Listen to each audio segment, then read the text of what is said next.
All right, welcome back here to the Jordy Collada Show, driven and powered by Go Chevrolet here on this Wednesday. Rohan is here. We're going to get a couple of football takes from him as LSU is moving into game week here versus ULM, as that'll be an 8 o'clock game for you. Coach Ed Ogeron earlier this week, 8 o'clock, bro.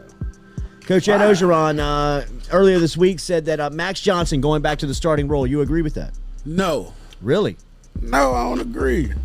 Why would I agree with that? No, I think that Nuss should get a chance to start so you can see what he does in a starting role. I mean, unless he has something planned to start him against A&M. But, I mean, no, I don't agree with it. I think that the red shirt doesn't concern you? Huh? The red shirt doesn't concern you? That's why he wouldn't play, I would imagine, would be to preserve his red shirt. I guess, if that's the only reason. No, the red shirt don't concern me. You want to see what he has, man. Most guys aren't sticking around till they're seniors anyway. So you don't want Nussmeier's first start to be against somebody next year. You want to see what he has, and you want to see what he has so you can evaluate him in the offseason, and then you have guys coming in such as a Walker Howard, and you already will have the evaluation on the Nussmeier, so now you can further get on to evaluating the Walker and then seeing how your quarterback thing shakes out. It's all about getting them prepared for next year. The red shirt, nah, that doesn't come into play right now.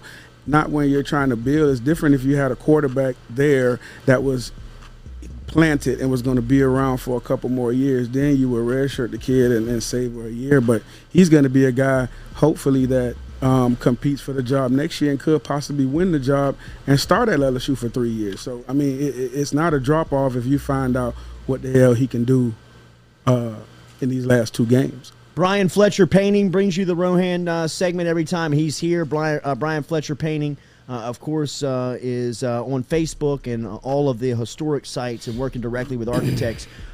Lincoln Riley's offense, what do you know about it? Do you think it fits in Baton Rouge? Do you like Lincoln Riley as potentially the next head coach at LSU? I like Lincoln Riley as a developer of quarterbacks. Lincoln Riley hasn't really won the big games, hasn't really shown that he can take a team to that where we're trying to go as LSU. So, I mean, I don't know if it's just a fall off of the pecking order of who turned the job down, and now we're to Lincoln Riley. But his offense has shown that they could produce points and they could put up points. But it's the same question you have with Kiffin. Besides the off the field stuff, I've never heard anything off the field about Lincoln Riley, but it's the same thing. Defenses suck, man. And what is the commitment to defense, and what is the commitment to not just winning football games but winning championships? All coaches say they want to win championships, but how do you go about doing it? Is there a down commitment from Lincoln Riley, from a Kiffin, to being dominant on defense? Did you think that Jimbo's comments earlier this week was him telling the public that he was moving on from the LSU job? I think it was either that or him lying again. That's all. But he seemed like he was convicted in what he was saying, saying that he would be stupid with the recruiting class that he has coming in and all that, and what he's building. And he is building a lot over there. I spent a lot of time with Jimbo. He has a lot of stuff going on over there, new facilities, $1 billion facilities and things of that nature. So, you know. How much did you believe him? Somebody who knows him, did you feel like that's Jimbo's alley? Like you would expect him to do something like that? Yeah, kind of, sort of. I don't think that. Let me ask you like this: is he completely out of the LSU job right now? I don't think so. Okay, that's a better. That's why you're the pro. Yeah. I don't think so. I don't think so. I think that just per conversation and just knowing how much he loves here, but I also know that he enjoys what he's building there. He did pick up a commitment from Le'Veon Moss yesterday out of Astruma, a Baton Rouge kid who is a very talented running back, and him and Trevante Citizen are considered to be the top 2 backs in the state. What do you know about Moss? And I've heard from a lot of people around his inner circle that it might be best for him to get out of Baton Rouge, to go somewhere else. I mean, when you come out of the areas in Baton Rouge, there's some really bad areas in Baton Rouge, and unfortunately, you get into things, neighborhood things, as teenagers and kids growing up, whether it's jealousy or whatever it may be. I think we've all, we've all probably experienced that in some way. And yeah, it's like for me, it was best for me to get out of Miami, to come here. Yeah. So sometimes a change of scenery is best for you, best for your opportunity, for you to just focus. And I've seen him play. I thought he was one of the best backs. He's a grown man. He is. And I mean, a physical running back, a one-cut downhill type of running back. I mean, what you looking for at a Alabama, Texas A&M, and those type of things. And I know he's somebody that everybody was after. And I think that's a good. I mean, anywhere he goes would be a good fit for him. He's a good running back. Rohan is joining us here. We talked a little bit about the NFL, and I never thought that the day would come where I saw a Russell Wilson-led offense not score a point in an NFL game.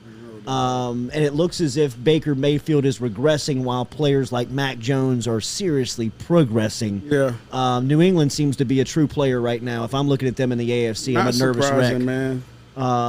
Tell me what you think about quarterback play in the NFL, and I want to get to Baker real quick.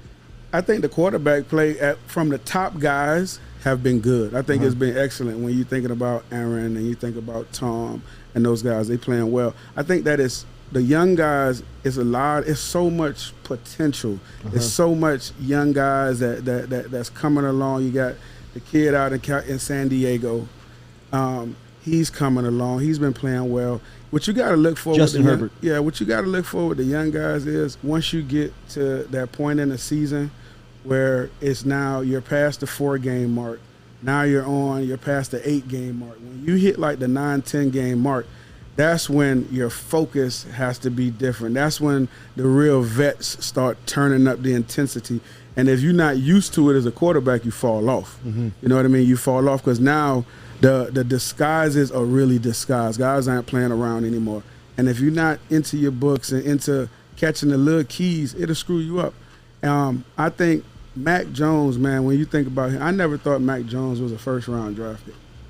So to see how well he's playing and adapting to the pro game, and don't get it twisted, it's about who's coaching him.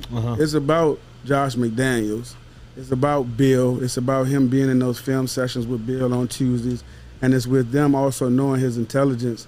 And because everything you see with him is crossing deep, everything is over and under, and so he's either going top down read or bottom up. It's simple to say, but it's hard to execute from a rookie quarterback. So what he's doing, I mean, right now he's in the lead for definitely the rookie of the year, but what he's doing is phenomenal.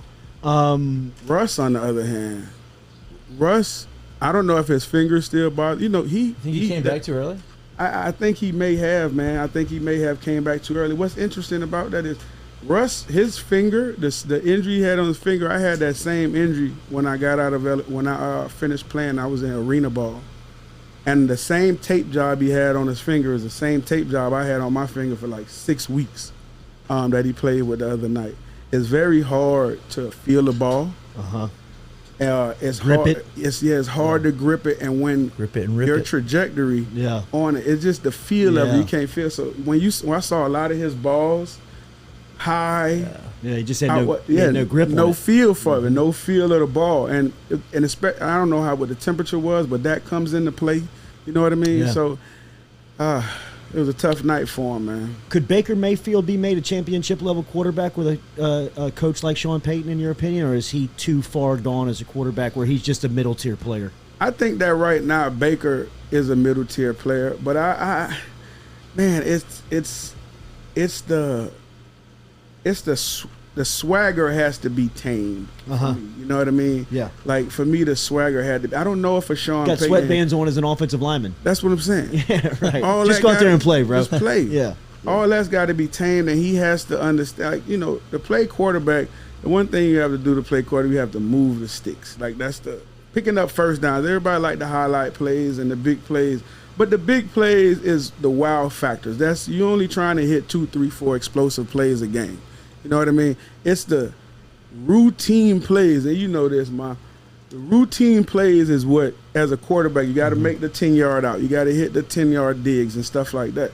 And those are the plays that he hits them well early, but as the game goes on and the game gets revved up and the stakes get higher, he forgets about those, and he misses those. That's the same problem happening with Tua Tagovailoa in Miami. He's the same way. He's thinking so much about big, where the small plays that continue to move the sticks, that pick up first downs, that keep the defense off the field, keep them rested so they're not coming back out after they've just gone through an 11-play drive. Those are the little things that the middle-tier quarterbacks, as you put it, aren't doing well in the NFL. Yeah. Which is kind of crazy because in Alabama, Tua was known for throwing the balls underneath and short and didn't really throw the ball deep. And it's kind of like flipped. I don't know if it's feeling his way that of pressure like as a if he first needs round to pick, do that. Yeah, reading the clippings, saying Yeah. he's underperforming, and then you got Justin Herbert who can just flick his wrist and throw it out of the stadium. And it's all those things. Yeah. I know. Well, then you have Matthew Stafford go through the same thing when Odell got there. The first day, it feels like he forced him the football a couple times and then throws an untimely pick. It feels like when you have that, it's in their head a little bit of like, all right, when you get Odell, I have to throw it deep, or I'm a rookie, like I need to show that I can make that splash play. Yeah, and if no you're doubt. Baker, he's reading everything. Like there's no doubt that You know, he you sees would everything think about that him. as these guys progress and as you mature in the league and quarterback, then you will come down and you'll make some of those routine plays. But some guys, man, that's just who you are. You know, look at Brett Favre. Brett Favre ain't never he never calmed down, and he's one of the greatest quarterbacks of all time, fitting it into small holes. So that's just part of your mentality sometimes. Do you think it in Cleveland? Do you think it had because they're gonna smash mouth run the ball down your throat?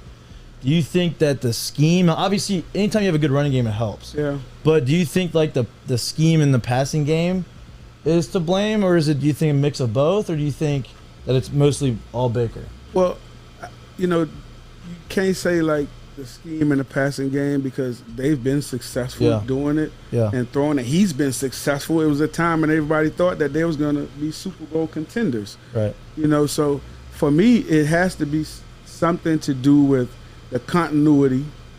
You hear all the stuff coming out of there once Odell left and stuff from Baker and their peoples and all that.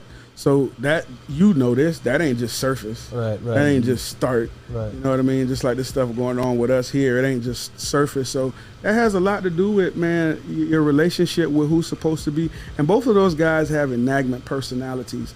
Both of those guys have personalities where they come in the room and they seem like they want to be the guys in the room. And as a quarterback, you take a step back to your superstar prima donna wide receiver or a defensive back, whatever it may be, because that's what's best for the overall team organization is to let Odell be Odell. You know what I mean? Not to take the shot. So I think it was a whole bunch of that going, and it doesn't transition on the field. It doesn't transition on the field for them to be successful when they don't like each other. You're not spending any time together. You know that. The best teams I've ever played on have all done stuff outside with each other. They're all boys. They're boys. Yeah, exactly. And they definitely don't have that. And it ain't nothing. I know him and Jarvis are friends, but once you're unhappy, it doesn't matter if your mama there. You ain't trying to be there. Yeah, absolutely. Last one, I'll get you out of here, and we got to take off for a meeting. Where is? What did you think about Cam coming back? Cam was tripping, dog. He was, how awesome is that Joe Brady said, you know what, I'm gonna give you 2 plays that are gonna make you give you the most opportunity to score 2 touchdowns. Yeah. Like, you know what? It was dope, man. Honestly, it was dope. It was like a way to pay homage to him. So it was cool. I thought he was, and you could tell he was excited. He was excited, snatching his helmet off. He getting to starting reps this week. Listen, I don't think Cam's done. I mean, Cam's never going to be a hell of a passer, which is what people try to make him out or put. Cam's never going to be that. Cam's going to be a big dude that can run, that can hit the intermediate pass. If you're running wide open, he can drop it on you. Yep. That's Cam.